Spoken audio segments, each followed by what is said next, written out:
ਵਾਹਿਗੁਰੂ ਜੀ ਕਾ ਖਾਲਸਾ ਵਾਹਿਗੁਰੂ ਜੀ ਕੀ ਫਤਿਹ। ਅੱਜ ਅਸੀਂ ਸਰਕਾਰੀ ਸਿੱਖ ਵੀ ਨਾ ਬਖਸ਼ੇ ਗਏ ਦੇ ਬਾਰੇ ਵਿਚਾਰ ਸਾਂਝੇ ਕਰਾਂਗੇ। ਸਿੱਖ ਕਤਲੇਆਮ ਦਾ ਇੱਕ ਹੋਰ ਉਗੜਵਾਂ ਲੱਛਣ ਇਹ ਪ੍ਰਗਟ ਹੋਇਆ ਹੈ ਕਿ ਸਿੱਖ ਵਿਰੋਧੀ ਫਿਰਕੂ ਹਿੰਸਾ ਦੇ ਇਸ ਦਵਾਨਲ ਦਾ ਸੇਕ ਸਿੱਖ ਸਮਾਜ ਦੇ ਸਾਰੇ ਵਰਗ ਅਤੇ ਅੰਗਾਂ ਨੂੰ ਸਹਿਣਾ ਪਿਆ। ਜਿਨ੍ਹਾਂ ਦੀਆਂ ਜਾਨਾਂ ਬਚ ਰਹੀਆਂ, ਉਹਨਾਂ ਦੀਆਂ ਜਾਇਦਾਦਾਂ ਉਜੜ ਗਈਆਂ। ਜੋ ਸਿੱਧੇ ਹਮਲਿਆਂ ਤੋਂ ਬਚੇ ਰਹੇ, ਉਹਨਾਂ ਨੂੰ ਸਹਿਮ ਨੇ ਘਾਇਲ ਕਰੀ ਰੱਖਿਆ। ਜਿਹੜੇ ਲੋਕ ਇਸ ਕਤਲੋਗਾਰਤ ਉੱਤੇ ਕਾਰਨ ਅਤੇ ਨਤੀਜੇ ਦਾ ਸਿਧਾਂਤ ਲਾਗੂ ਕਰਕੇ ਪੰਜਾਬ ਅੰਦਰਲੀ ਸਿੱਖ ਹਿੰਸਾ ਨਾਲ ਇਸ ਦੀਆਂ ਕੜੀਆਂ ਜੋੜਦੇ ਹਨ, ਉਹਨਾਂ ਕੋਲੋਂ ਇਸ ਤੱਥ ਦਾ ਕੀ ਜਵਾਬ ਹੈ ਕਿ ਹਥਿਆਰੀਆਂ ਭੀੜਾਂ ਨੇ ਸਿੱਖ ਸਮਾਜ ਅੰਦਰਲੇ ਉਹਨਾਂ ਤੱਥਾਂ ਨੂੰ ਵੀ ਨਹੀਂ ਬਖਸ਼ਿਆ ਜਿਨ੍ਹਾਂ ਦਾ ਨਾ ਸਿਰਫ ਪੰਜਾਬ ਅੰਦਰਲੀਆਂ ਖਾੜਕੂ ਸਿੱਖ ਵਾਰਦਾਤਾਂ ਨਾਲ ਕੋਈ ਦੂਰ ਦਾ ਵੀ ਵਾਸਤਾ ਨਹੀਂ ਸੀ, ਸਗੋਂ ਜਿਹੜੇ ਉਸ ਖਾੜਕੂ ਰੁਝਾਨ ਨੂੰ ਹਕੂਮਤੀ ਜ਼ਬਰ ਨਾਲ ਕੁਚਲ ਦੇਣ ਦੀ ਸਰਕਾਰੀ ਰਣਨੀਤੀ ਦੇ ਮੋਹਰੇ ਬਣੇ ਹੋਏ ਸਨ। ਮਿਸਾਲ ਵਜੋਂ ਦਰਬਾਰ ਸਾਹਿਬ ਤੇ ਫੌਜੀ ਹਮਲੇ ਤੋਂ ਬਾਅਦ ਇਕੱਠੇ ਹੋਏ ਅਕਾਲ ਤਖਤ ਦੀ ਮੁੜ ਉਸਾਰੀ ਕਰਨ ਲਈ ਸਰਕਾਰ ਨੂੰ ਨਿਰਲੱਜਪੁਣੇ ਨਾਲ ਆਪਣੀਆਂ ਸੇਵਾਵਾਂ ਅਰਪਿਤ ਕਰਨ ਵਾਲੇ ਨਿਹੰਗ ਮੁਖੀ ਸੰਤਾ ਸਿੰਘ 96 ਕਰੋੜੀ ਦੇ ਨਿੱਜੀ ਸਹਾਇਕ ਰਣਜੋਧ ਸਿੰਘ ਅਤੇ ਉਸ ਦੇ ਹੋਰ ਕਿੰਨੇ ਹੀ ਸਾਥੀ ਵੀ ਹਿੰਦੂ ਫਿਰਕਾਪ੍ਰਸਤੀ ਦੇ ਦੈਂਤ ਦਾ ਖਾਜਾ ਬਣ ਗਏ ਸਨ। ਹਜ਼ਾਰਾਂ ਹੋਰ ਸਿੱਖਾਂ ਵਾਂਗ ਉਹਨਾਂ ਨੂੰ ਵੀ ਉਸੇ ਨਿਰਦਈ ਨਾਲ ਕਤਲ ਕਰ ਦਿੱਤਾ ਗਿਆ ਸੀ। ਜੂਨ 1984 ਵਿੱਚ ਹਿੰਦੂ ਹਾਕਮਾਂ ਵੱਲੋਂ ਸਿੱਖਾਂ ਵਿਰੁੱਧ ਆਪਣੀ ਫਿਰਕੂ ਵਿਹੂ ਲਾਉਣ ਲਈ ਪਹਿਲਾਂ ਅਕਾਲ ਤਖਤ ਸਾਹਿਬ ਨੂੰ ਟੇਕਾ ਨਾਲ ਥੇ ਕਰ ਦੇਣ ਅਤੇ ਫਿਰ ਆਪਣੇ ਇਸ ਪਾਪ ਉੱਤੇ ਪਰਦਾਪੋਸ਼ੀ ਕਰਨ ਲਈ ਉਸ ਦੀ ਮੁੜ ਉਸਾਰੀ ਕਰਨ ਦਾ ਪਹੁੰਚ ਰੱਖਣ ਦੇ ਕਰਮ ਨੇ ਸਿੱਖਾਂ ਦੇ ਹਿਰਦਿਆਂ ਅੰਦਰ ਨਛਤਰ ਫੇਰ ਦਿੱਤਾ ਸੀ। ਹਾਕਮਾਂ ਦੇ ਇਸ ਕੁਕਰਮ ਵਿੱਚ ਭਾਈਵਾਲ ਬਣੇ ਦਾਗੀ ਸਿੱਖਾਂ ਚੋਂ ਇੱਕ ਪ੍ਰਮੁੱਖ ਨਾਂ ਤੇਜਵੰਤ ਸਿੰਘ ਦਿੱਲੀ ਸੀ। ਅਕਾਲ ਤਖਤ ਦੀ ਮੁੜ ਉਸਾਰੀ ਦਾ ਠੇਕਾ ਉਸੇ ਦੀ ਹੀ ਸਿੱਕੀਪਰਜ਼ ਕੰਪਨੀ ਨੂੰ ਦਿੱਤਾ ਗਿਆ ਸੀ। ਉਸ ਉੱਤੇ ਇਹ ਮਿਹਰ ਉਸ ਦੀ ਆਪਣੀ ਕਿਸੇ ਲਿਆਕਤ ਕਰਕੇ ਨਹੀਂ, ਬਲਕਿ ਉਸ ਦੇ ਬਾਪ ਹਰਬੰਸ ਸਿੰਘ ਦੀ ਨੇਕ ਕਮਾਈ ਕਰਕੇ ਹਾਸਲ ਹੋਈ ਸੀ। ਹਰਬੰਸ ਸਿੰਘ ਪਹਿਲਾ ਸਿੱਖ ਵਿਦਵਾਨ ਸੀ ਜਿਸ ਨੇ ਵੱਖਰੀ ਸਿੱਖ ਕੌਮ ਦੀ ਧਾਰਨਾ ਅਤੇ ਖਾਲਿਸਤਾਨ ਦੇ ਵਿਚਕਾਰ ਵਿਰੁੱਧ ਸਭ ਤੋਂ ਪਹਿਲਾਂ ਸਿਧਾਂਤਕ ਮੋਰਚਾ ਖੋਲ੍ਹਿਆ ਸੀ। ਗੋਪਾਲ ਸਿੰਘ ਦਰਦੀ ਤੋਂ ਇਲਾਵਾ ਉਹ ਇੱਕੋ ਇੱਕ ਅਜਿਹਾ ਸਿੱਖ ਵਿਦਵਾਨ ਸੀ ਜਿਸ ਨੇ ਦਰਬਾਰ ਸਾਹਿਬ ਤੇ ਫੌਜੀ ਹਮਲੇ ਦੀ ਪੂਰੀ ਬੇਸ਼ਰਮੀ ਨਾਲ ਹਮਾਇਤ ਕੀਤੀ ਸੀ। ਇਸ ਪਿਓ ਪੁੱਤ ਜੋੜੀ ਨੂੰ 1994 ਦੇ ਕਾਲੇ ਨਵੰਬਰ ਦੇ ਪਹਿਲੇ 3 ਦਿਨ ਦਣਦਣਾਉਂਦੇ ਫਿਰਦੇ ਕਾਤਲਾਂ ਦੇ ਗਿਰੋਹਾਂ ਕੋਲੋਂ ਆਪਣੀਆਂ ਜਾਨਾਂ ਬਚਾਉਣ ਲਈ ਹੋਰਨਾਂ ਦੇ ਘਰੀ ਜਾ ਕੇ ਸਿਰ ਲੁਕਾਉਣਾ ਪਿਆ ਸੀ। ਨਾਲ ਹੀ ਹੁਣ ਸਰਦਾਰ ਤਰਲੋਚਨ ਸਿੰਘ ਜਿਸ ਨੇ ਜੂਨ 84 ਤੋਂ ਲੈ ਕੇ ਅਕਤੂਬਰ ਤੱਕ ਲਗਾਤਾਰ 5 ਮਹੀਨੇ ਸਿੱਖਾਂ ਦੀਆਂ ਧਾਰਮਿਕ ਅਤੇ ਰਾਜਸੀ ਸੰਸਥਾਵਾਂ ਉੱਤੇ ਸਰਕਾਰ ਪ੍ਰਸਤ ਤੱਤਾਂ ਦਾ ਗਲਬਾ ਸਥਾਪਿਤ ਕਰਨ ਲਈ ਦਿਨ ਰਾਤ ਇੱਕ ਕਰੀ ਰੱਖਿਆ ਸੀ ਦੀ ਵੀ ਸੁਣ ਲਵੋ। 31 ਅਕਤੂਬਰ ਸ਼ਾਮ ਨੂੰ ਗਿਆਨੀ ਜੈਲ ਸਿੰਘ ਦੀ ਦਿੱਲੀ ਦੇ ਪਾਲਮ ਹਵਾਈ ਅੱਡੇ ਤੋਂ ਮੈਡੀਕਲ ਇੰਸਟੀਚਿਊਟ ਤੱਕ ਦੀ ਯਾਤਰਾ ਦੌਰਾਨ ਸਾਡੀਆਂ ਦੋਵੇਂ ਕਾਰਾਂ, ਇੱਕ ਜਿਸ ਵਿੱਚ ਰਾਸ਼ਟਰਪਤੀ ਦਾ ਸਕੱਤਰ ਬੈਠਾ ਸੀ ਅਤੇ ਇੱਕ ਜਿਸ ਵਿੱਚ ਮੈਂ ਬੈਠਾ ਸੀ, ਬੁਰੀ ਤਰ੍ਹਾਂ ਭੀੜ ਦਾ ਸ਼ਿਕਾਰ ਹੋਈਆਂ। ਮੈਂ ਕੇਵਲ ਡਰਾਈਵਰ ਦੀ ਹੁਸ਼ਿਆਰੀ ਕਾਰਨ ਹੀ ਬਚ ਸਕਿਆ ਜਿਸ ਨੇ ਮੈਨੂੰ ਬੜੀ ਫੁਰਤੀ ਨਾਲ ਘਰ ਪਹੁੰਚਾਇਆ। ਕੇਂਦਰੀ ਹੋਮ ਮਿਨਿਸਟਰੀ ਅੰਦਰ ਸਭ ਤੋਂ ਉੱਚੇ ਰੁਤਬੇ ਵਾਲੇ ਸਿੱਖ ਅਫਸਰ ਸਰਦਾਰ ਗੁਰਦੇਵ ਸਿੰਘ ਗਰੇਵਾਲ, ਜੋ ਅਕਾਲੀਆਂ ਪ੍ਰਤੀ ਆਮ ਕਰਕੇ ਅਤੇ ਸੰਤ ਜਰਨੈਲ ਸਿੰਘ ਭਿੰਡਰਾਂਵਾਲੇ ਪ੍ਰਤੀ ਖਾਸ ਕਰਕੇ ਮਨ ਅੰਦਰ ਤਿੱਖੀ ਘਿਰਣਾ ਰੱਖਦਾ ਸੀ ਅਤੇ ਜਿਸ ਨੇ ਸੰਯੁਕਤ ਸਕੱਤਰ ਦੀ ਹੈਸੀਅਤ ਵਿੱਚ ਧਰਮ ਯੁੱਧ ਮੋਰਚੇ ਦੌਰਾਨ ਕੇਂਦਰ ਸਰਕਾਰ ਦੀਆਂ ਸਿੱਖ ਦੁਸ਼ਮਣ ਨੀਤੀਆਂ ਨੂੰ ਲਾਗੂ ਕਰਨ ਵਿੱਚ ਉਤਸ਼ਾਹੀ ਭੂਮਿਕਾ ਨਿਭਾਈ ਸੀ। ਨਾਲ ਵੀ ਜੋ ਬੀਤੀ ਉਸ ਨੂੰ ਪੜ੍ਹ ਕੇ ਹਰ ਸੰਵੇਦਨਸ਼ੀਲ ਵਿਅਕਤੀ ਦਾ ਮਨ ਦਹਿਲ ਜਾਂਦਾ ਹੈ। ਗੁਰਦੇਵ ਸਿੰਘ ਗਰੇਵਾਲ ਦੀ ਪਤਨੀ ਪਾਲੀ ਗਰੇਵਾਲ ਨੇ 21 ਸਾਲਾਂ ਬਾਅਦ ਜਾ ਕੇ ਆਪਣੀ ਧੀ ਜੋਤੀ ਗਰੇਵਾਲ ਨਾਲ ਉਹਨਾਂ ਮਨਹੂਸ ਘੜੀਆਂ ਦੀ ਯਾਦ ਇਸ ਤਰ੍ਹਾਂ ਸਾਂਝੀ ਕੀਤੀ। ਮੈਂ 47 ਦੀ ਵੰਡ ਵੀ ਵੇਖੀ ਹੈ। ਮੈਨੂੰ ਪਤਾ ਸੀ ਕਿ ਕੀ ਕੁਝ ਵਾਪਰ ਸਕਦਾ ਹੈ। ਫਿਰਕਾਂ ਨੇ ਮੈਨੂੰ ਘੇਰ ਲਿਆ ਸੀ। ਮੇਰੀ ਹਾਲਤ ਉਸੇ ਤਰ੍ਹਾਂ ਹੋ ਗਈ ਸੀ ਜਿਹੋ ਜਿਹੀ 47 ਵੇਲੇ ਮੇਰੀ ਮਾਂ ਦੀ ਸੀ ਜਿਸ ਨੂੰ ਆਪਣੀਆਂ 3 ਧੀਆਂ ਨੂੰ ਸੰਭਾਲਣਾ ਪਿਆ।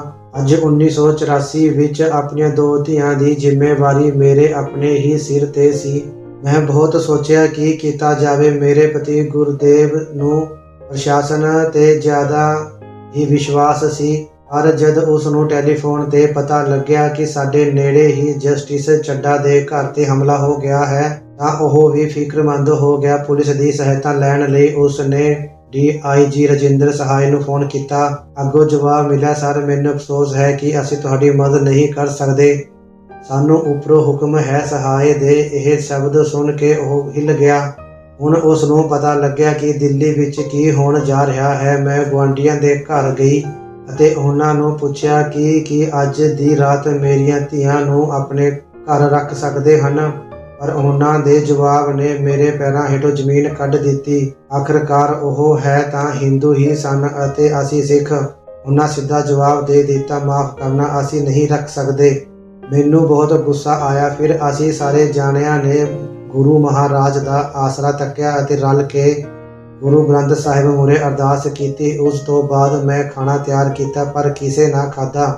1 ਨਵੰਬਰ ਤੱਕ ਸਾਨੂੰ ਕਾਫੀ ਪਤਾ ਲੱਗ ਗਿਆ ਸੀ ਕਿ ਦਿੱਲੀ ਸੜ ਰਹੀ ਸੀ ਅਤੇ ਸਿੱਖਾਂ ਨੂੰ ਕੋਹ ਕੇ ਮਾਰਿਆ ਜਾ ਰਿਹਾ ਸੀ। ਮੈਂ ਬਹੁਤ ਜ਼ਿਆਦਾ ਡਰ ਗਈ ਸੀ। ਫਿਰ ਮੈਂ ਇੱਕ ਹੋਰ ਗੁਆਂਢੀ ਦੇ ਘਰ ਗਈ ਅਤੇ ਉਹਨਾਂ ਕੋਲੋਂ ਪਿਸਤੌਲ ਮੰਗਿਆ। ਮੈਂ ਸੋਚਿਆ ਕਿ ਜੇ ਭੀੜਾਂ ਨੇ ਹਮਲਾ ਕਰ ਦਿੱਤਾ ਤਾਂ ਮੈਂ ਤੁਹਾਨੂੰ ਸਾਰਿਆਂ ਨੂੰ ਮਾਰ ਕੇ ਆਪਣੇ ਆਪ ਨੂੰ ਗੋਲੀ ਮਾਰ ਲਵਾਂਗੀ, ਪਰ ਉਹਨਾਂ ਨੇ ਵੀ ਜਵਾਬ ਦੇ ਦਿੱਤਾ।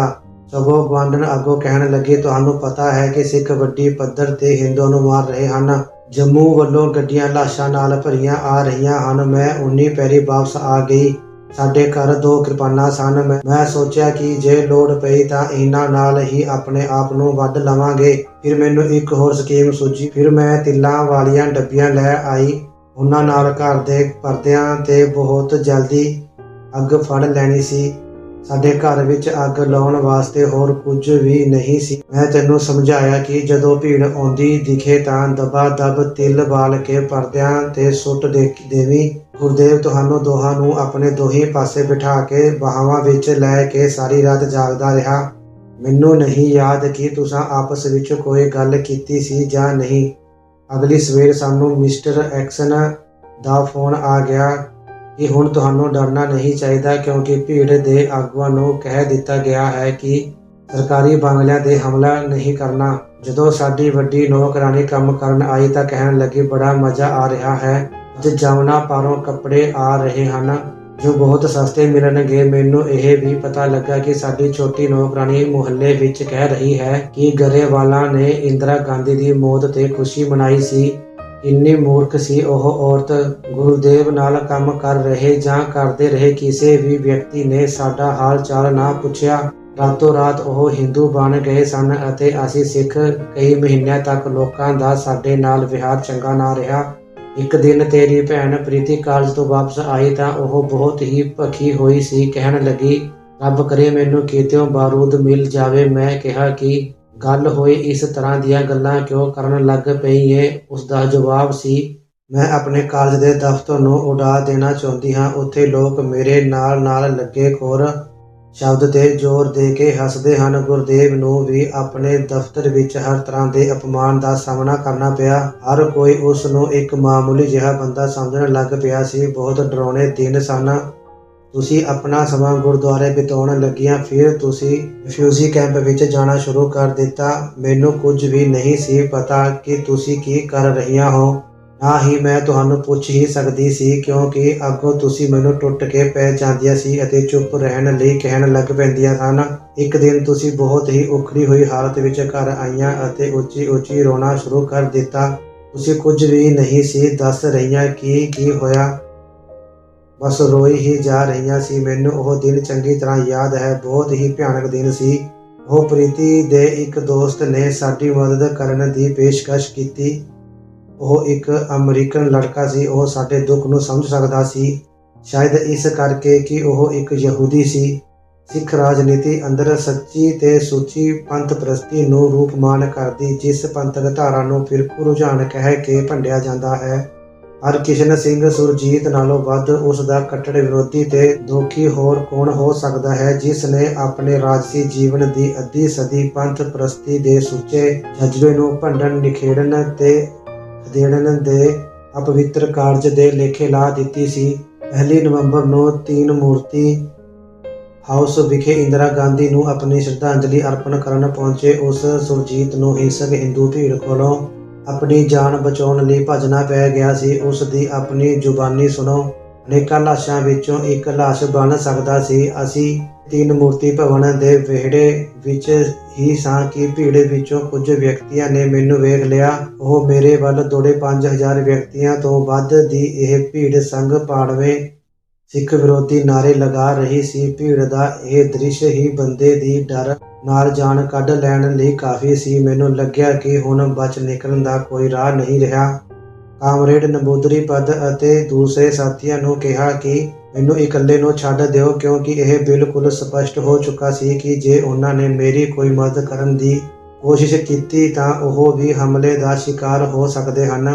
ਪਰ ਚੰਗੀ ਕਿਸਮਤ ਨੂੰ ਉਸ ਸਮੇਂ ਇੱਕ CID ਅਫਸਰ ਮੇਰੇ ਵੱਲ ਭੱਜਿਆ ਆਇਆ ਅਤੇ ਕਹਿਣ ਲੱਗਾ ਕਿ ਮੈਂ ਕਿਸੇ ਤਰ੍ਹਾਂ ਭੱਜ ਕੇ ਉਸ ਦੀ ਜੀਪ ਕੋਲ ਪਹੁੰਚ ਜਾਵਾਂ ਜੋ ਥੋੜੀ ਦੂਰੀ ਤੇ ਖੜੀ ਸੀ। ਸੁਰਜੀਤ ਨੇ ਅੱਗੇ ਦੱਸਿਆ ਕਿ ਅਗਲੇ 3 ਦਿਨ ਉਸ ਨੂੰ ਪਾਰਟੀ ਦਫ਼ਤਰ ਅੰਦਰ ਹੀ ਛੁਪ ਕੇ ਰਹਿਣਾ ਪਿਆ ਸੀ।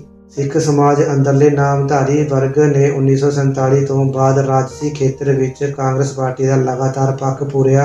1 ਨਵੰਬਰ ਨੂੰ ਇੰਦਰਾ ਗਾਂਧੀ ਨੂੰ ਸ਼ਰਧਾਂਜਲੀ ਅਰਪਣ ਕਰਨ ਗਏ ਨਾਮਧਾਰੀ ਜਥੇ ਨੂੰ ਵੀ ਜਾਨ ਬਚਾ ਕੇ ਚੋਰਾਂ ਵਾਂਗ ਭੱਜਣਾ ਪੈ ਗਿਆ ਸੀ। ਦਿੱਲੀ ਦੀਆਂ ਜਮਨਾ ਪਾਰ ਦੀਆਂ ਮੁੜ ਵਸੇਬਾ ਬਸਤੀਆਂ ਅੰਦਰ ਗਰੀਬ ਸਿੱਖ ਵਰਗਾਂ, ਜਿਨ੍ਹਾਂ ਵਿੱਚੋਂ ਬਹੁਤਿਆਂ ਦਾ ਅਕਾਲੀਆਂ ਜਾਂ ਸੰਤ ਜਰਨੈਲ ਸਿੰਘ ਭਿੰਡਰਾਂਵਾਲਿਆਂ ਨਾਲ ਕੋਈ ਵਾਹ ਵਾਸਤਾ ਨਹੀਂ ਸੀ ਅਤੇ ਜਿਨ੍ਹਾਂ ਦੀ ਬਹੁ ਗਿਣਤੀ ਤਾਂ ਪੰਜਾਬੀ ਸਿੱਖਾਂ ਦੀਆਂ ਸਿਆਸੀ ਮੰਗਾਂ ਦੀ ਵਿਰੋਧੀ ਸੀ ਅਤੇ ਜੋ ਕਾਂਗਰਸ ਦੇ ਪੱਕੇ ਵੋਟ ਬੈਂਕ ਸਮਝੇ ਜਾਂਦੇ ਸਨ, ਉਹਨਾਂ ਨਾਲ ਵਪਾਰੀ ਤਰਾਸਦੀ ਤੋਂ ਹਰ ਕੋਈ ਜਾਣੂ ਹੈ। ਹੋਰ ਕਿਸੇ ਦੀ ਗੱਲ ਤਾਂ ਛੱਡੋ, ਜੇਕਰ ਦੇਸ਼ ਦਾ ਰਾਸ਼ਟਰਪਤੀ ਇੰਨਾ ਦਹਿਲ ਗਿਆ ਸੀ ਉਹ ਰਾਸ਼ਟਰਪਤੀ ਭਵਨ ਤੋਂ ਬਾਹਰ ਪੈਰ ਪਾਉਣ ਦੀ ਜੁਰਅਤ ਨਹੀਂ ਸੀ ਕਰ ਸਕਦਾ, ਤਾਂ ਇਹ ਅੰਦਾਜ਼ਾ ਲਗਾਉਣਾ ਔਖਾ ਨਹੀਂ ਕਿ ਦਹਿਸ਼ਤ ਦੇ ਉਹਨਾਂ ਦਿਨਾਂ ਦੌਰਾਨ ਆਮ ਸਿੱਖਾਂ ਉੱਤੇ ਕੀ ਗੁਜ਼ਰੀ ਹੋਵੇਗੀ।